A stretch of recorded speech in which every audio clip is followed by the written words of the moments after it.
A short time ago in a galaxy nearby, a podcast was made to inspire and entertain. Casual Space.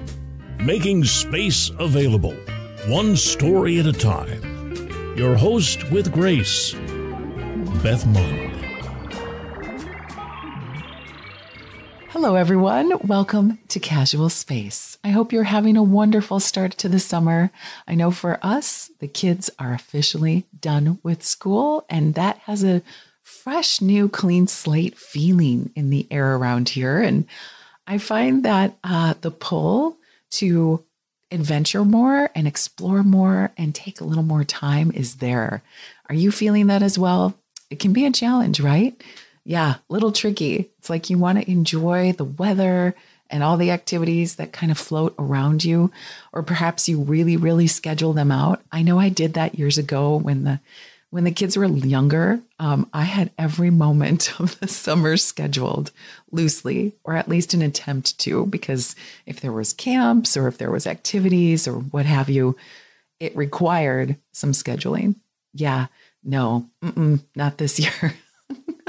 Not this year. Let's just say we've arrived to summer, and fluidity will be one of our key themes of this summer's activities. And speaking of themes, I hope that you have enjoyed the summary series that we have put forward. It's something new. Last week, we talked about staying curious, and it's my hope to give you a shortened, abbreviated episode each week, and then let you, should you choose, to step into some of the longer, previously recorded episodes that I highlight in the show notes that align with the theme or the topic that we are presenting throughout the summer. So this week, let me introduce to you this theme, professional grace. And it is my pleasure to introduce to you someone new to the podcast you haven't heard yet from before. Her name is Hannah Stanley. She is a colleague and a friend of mine who has worked in radio as a host with WGN in Chicago, ESPN, I'm sure you've heard of that, and she's been a longtime Disney cast member. And together, we are going to discuss what professional grace looks like and how each of us can aim to extend grace within our workspace. I really enjoyed this conversation. I'm keeping these episodes shortened, so I'm going to get right into our conversation with me and Hannah. And I'd like to invite you to do two things. If you like this idea of what professional grace is and you'd like to see more of it, how it's applied and how it's discussed, then I'd like to invite you to go into the show notes and see the 3 episodes, previous episodes recorded that I've pulled, and take a listen. I think there are some phenomenal guests and incredible explorers, and definitely people who have shown us grace in their careers. So please go check that out should you want longer listening activities. And of course, I always want to invite you to share your story about space so that we can fly it into space. Stories of Space is open and now taking your stories. The application window is open. It's free. And all you have to do is send a story on the website, www.storiesofspace.com. All right, let's get into what professional grace is and how grace can be applied in a high-performance workplace like the space exploration industry with my special guest this week, Hannah Stanley. Here we go.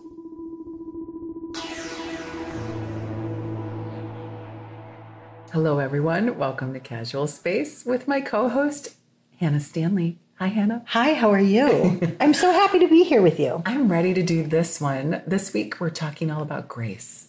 Yes, not just my niece. Or your name origin. Yes, Hannah does mean grace. Yeah. Not now what we're talking about. Not at all. No, we wanted to cover this professional grace because lately we are finding it a topic to be discussed for sure. and a topic to be desired. It has been everyone has been talking more about having, an allowance for those who are going through something, because we've all gone through something. And before we went live, I said I would argue that people have always needed this. We've all been going through things. We are always going through things. It's just that currently, or the past few years, we've had something that's a little bit more shared. COVID. Yes. Among other things. Yes. Right. And so it's risen to the top of lines for things that people are content, right? Things that we're talking about. But it's always been an important thing to acknowledge is needed, especially in the business world. Yes. I think a lot of people have asked us throughout our careers what are some of the characteristics of how we got here? And grace is definitely one of them. And I know that when people bring me in and they'll give me a nice compliment and say something like, oh, you have such grace. And I want to talk about and help people understand what that looks like and what that means. Because how do you put that on a resume? How does that translate? And it's such a welcomed, well-received, needed characteristic that I think the workforce values. But what does that mean? So let's jump into what is the definition of grace professionally? So how about I give one, you give one? Okay. What does grace look like professionally? To me, grace means that you conduct yourself a certain way, you use your words a certain way, you hold your tongue a certain way, you have a presence about you that is polished. I'm really going out there on this because I feel like if we don't define it, I don't want to leave it to interpretation. I feel like grace is also a recognition of when someone else holds themselves a certain way and acts a certain way. Now, that certain way is TBD. Like that's for you and you can have some liberties here on what I'm trying to explain and define.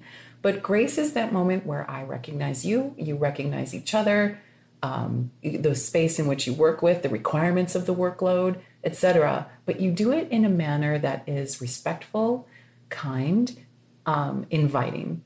And it's also, I do want to use the word mannered, well-mannered, well-presented. That's grace. There's a little also indication in here of forgiveness. And what does professional forgiveness look like? So I'll get into, I know we're going to discuss all this, but what's your definition of professional grace? So grace is many of those things, and people would think of those who we would consider having grace, and they would be royalty potentially, or higher level ranking people. And for me, it's a lot of women in those positions that I would say, oh, they have such grace. It's not really as masculine a term. What would the masculine term be? I don't know. I'll come Regal? up with it. Great. Well, I don't know. You said royalty, so I'm on that. Have you ever been called Hannah, Your Highness? Well, I mean, just when I ask for that, that's on my when I get introduced. That's what we could put on our resume. See if anyone actually reads them. No, but I actually, when I was listening to your definitions, what the word kept coming into my brain was allowance. It's an allowance for other people to be themselves, make mistakes, even do things that are inappropriate or wrong or whatever, but you are allowing them to kind of be themselves and then maybe take that experience and either help them develop or, see how to improve upon that. Here's your allowance to grow and or not. And make, or not. There's some people who have grace that impress me. I'm thinking of some journalists who have been in the field forever and ever. Some professional people. Can you think of people that you've either worked with in the past or someone maybe the audience would recognize? I'm thinking of, I was thinking of a particular journalist, and now that I think her name was Helen, I can't think of it right the White House reporter. Yes, but she was sharp and witty and she was brazen and kind of crass. Oh, she was I don't know that I would put grace.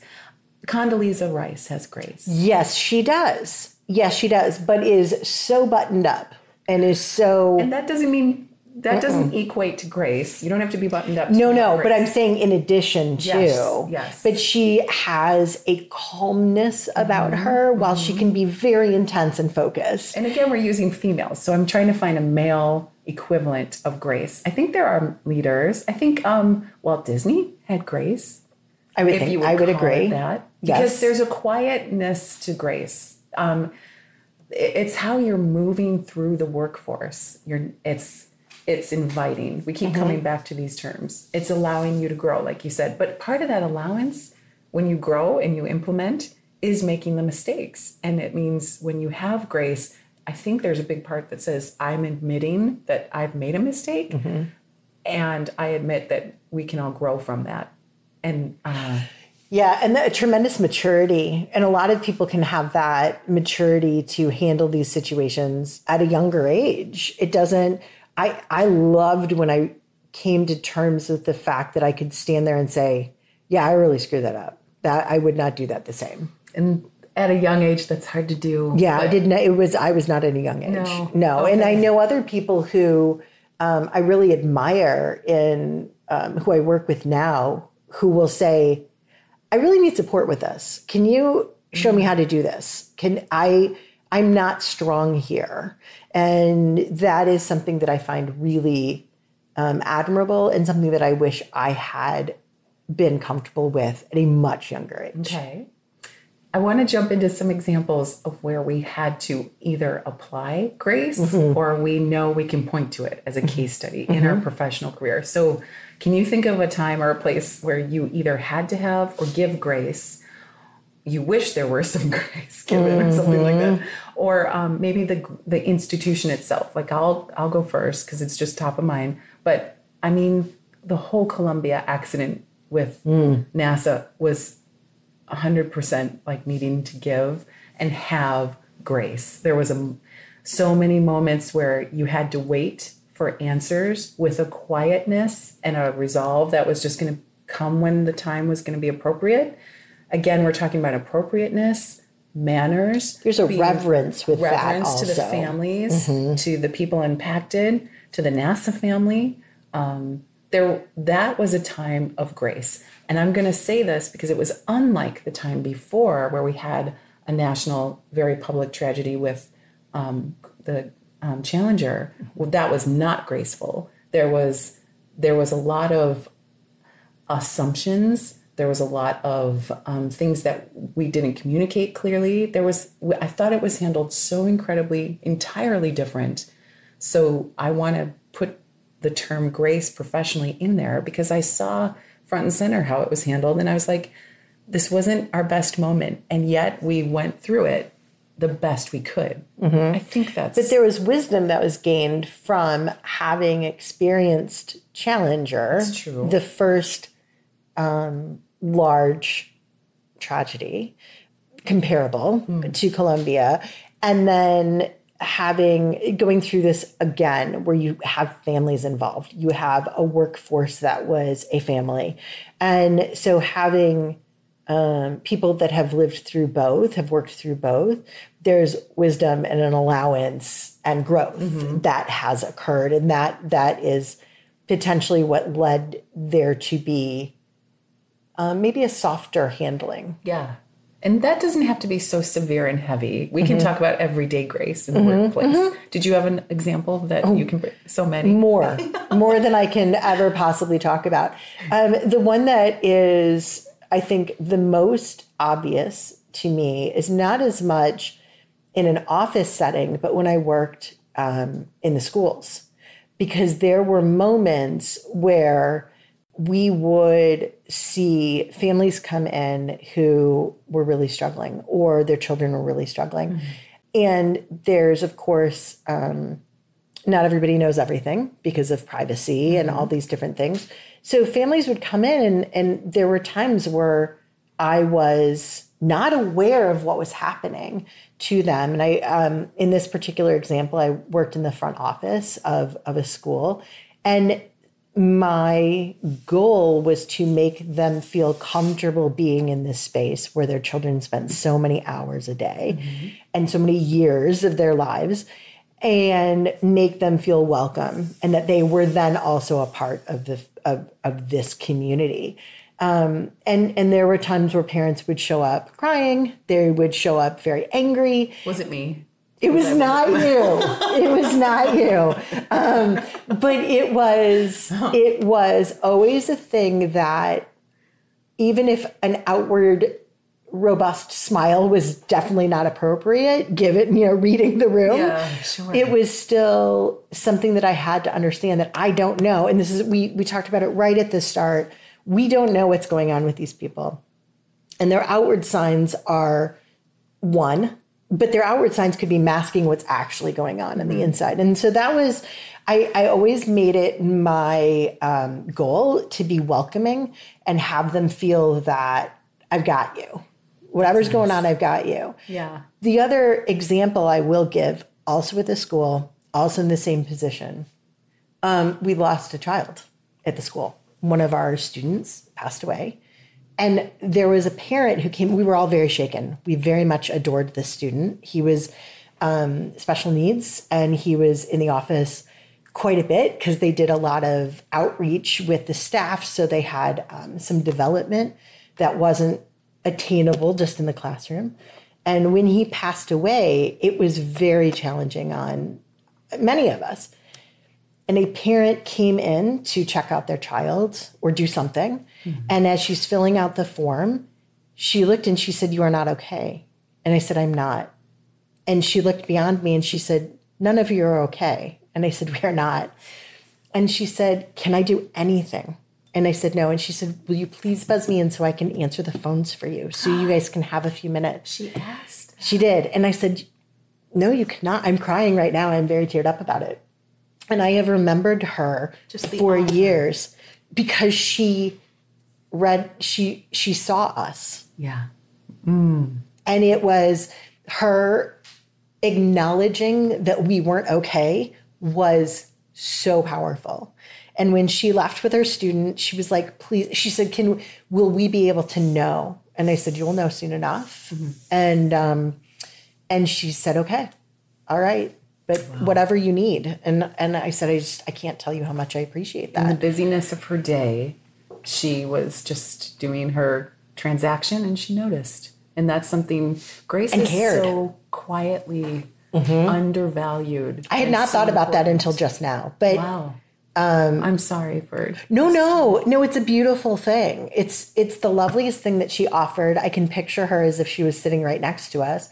But I've always wanted to try to be that person. So Grace, if I'm hearing you, is making space for humanity, to be fully human at the workplace, in where sometimes the regulations and the professionalism counter. Was she coming from her job and had 20 minutes and still offered to please come in? Can I please come in and help you? Yeah.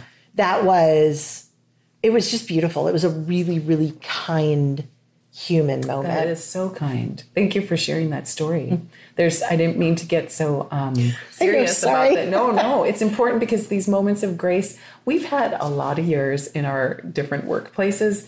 And I feel like we have said a number of times here, grace comes with wisdom comes with experience, and experience comes over time. Mm-hmm. But for newcomers and fresh outs and students and a lot of families who listen to the podcast and they're younger, how does one acquire grace if you haven't been in the workforce, if you can't read the room yet, or you don't have that wisdom? So again, grace is making space for us to, like you said, make mistakes and grow, but also have this, I don't want to say quiet, because can you be graceful and still be 100% a boisterous, like, presence and have... Because you don't have to, I don't think grace is it's not a necessity to have 24/7.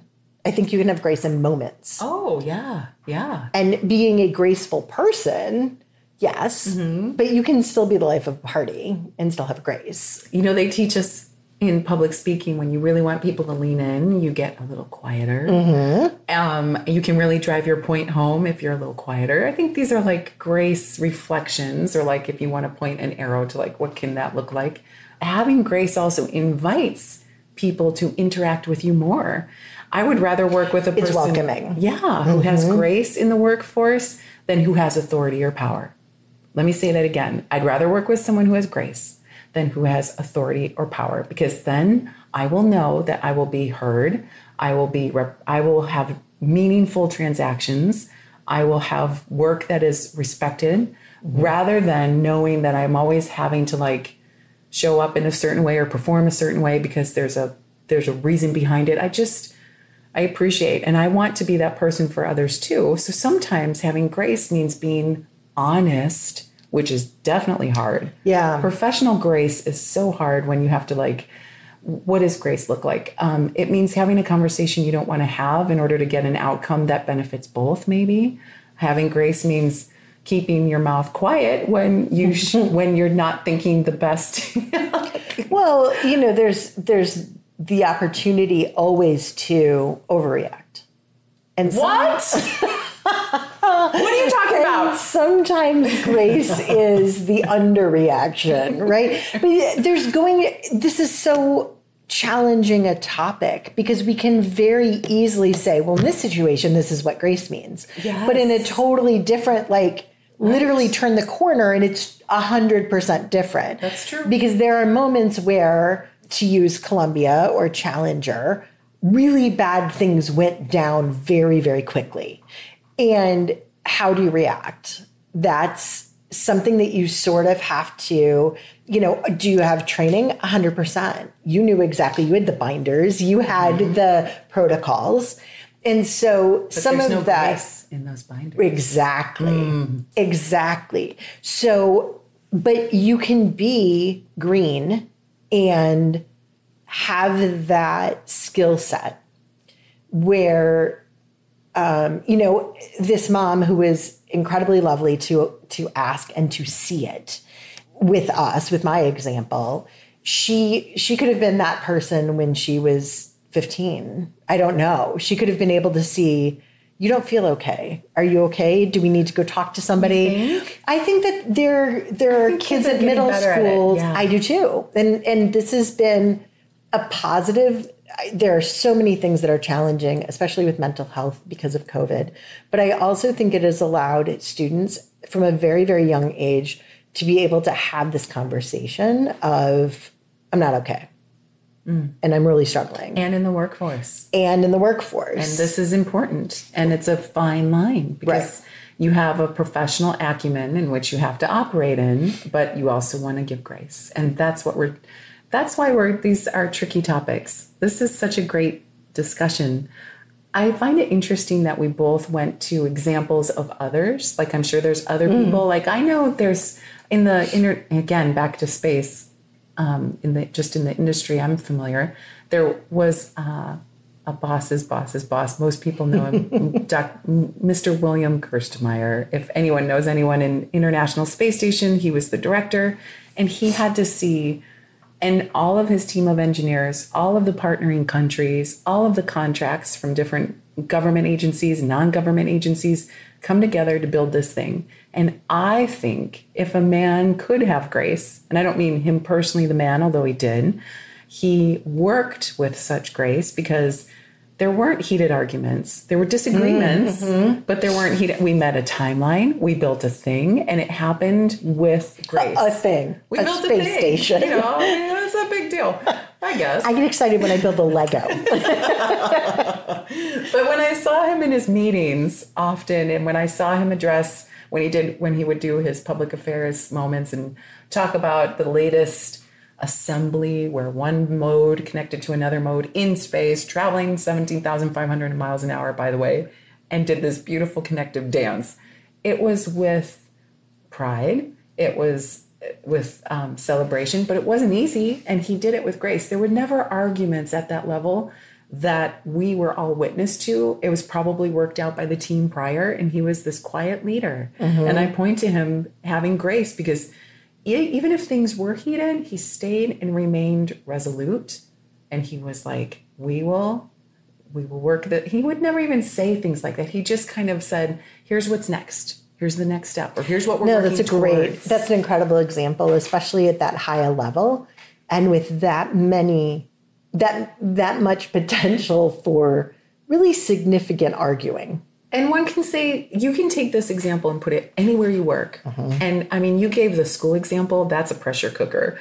Assembling an International Space Station, that's a pressure cooker. I would say it a totally different category. Yeah, caliber. Yeah, actually, absolutely. It's an anti-pressure cooker. It's a vacuum. What's a cooker? Yeah. It's the opposite of an instant pot. But wherever you are, find a leader. I would say wherever you are, find someone in your workforce or place of work that does have grace, and maybe watch and observe and maybe take some mental notes and see like, how are they acting or not acting, not reacting, or how are they carrying themselves, or how you can emulate it in your own situation. It's present. And it doesn't always, like, I know we're sitting here saying we have wisdom because we've had the experiences, but you brought it to the table. It doesn't have to be the oldest person or the most mature. It can be a young person that has grace, and you're going to find what resonates with you. But there are these people. They do exist. They're probably sitting to your left and right. Observe, take a note. Everyone can point to someone. You were able to do it in the schools. I was able to do it in the work. My current team right now, it's been very interesting. I've been on this team for coming up on a year, and I didn't know anybody, and I didn't really know anything about this division that I'm in when I started in it. So there was a lot of observation so I could learn. And what I learned first, other than not even the how-tos of our actual work, but it was the absolute grace they were showing each other as a team. This person's mom has very severe illness. So, and because of that, she has tremendous insomnia. So she works when she's able to. Like, she gets her work done, but sometimes it's 3 a.m. And, if she's not at work at 9 for the meeting, that's okay. We get it. And, this other person's family is overseas. And it just is really interesting how they are able to say, all of this is okay, because we're able to still get our work done and do it well, and we understand it. And it was this really big moment where I'm like, wow, this is so different than anywhere I've worked before. It's not cutthroat. It's not... but it is still high performing. Super high performing. They've got a lot going on. I don't know where you work. It's incredibly high performing. But what a great example. You can still have grace when you have to really... More than I've ever seen. Wow. As a team. Nice. Yeah, the culture is very, very... And so when I started opening up and, allowing them a little bit more into my world, it was very welcoming. Good. So very, very interesting. But I would offer that to other people. Being vulnerable also allows you to be supported in an area with grace as well. This is great. It's not something they teach in school. It's not something they kind of... I don't know how they could. There's no grace school. No, I know. Well... Maybe, this is. And maybe Jackie Grace 101. had or the Queen, or Catherine had like Grace School.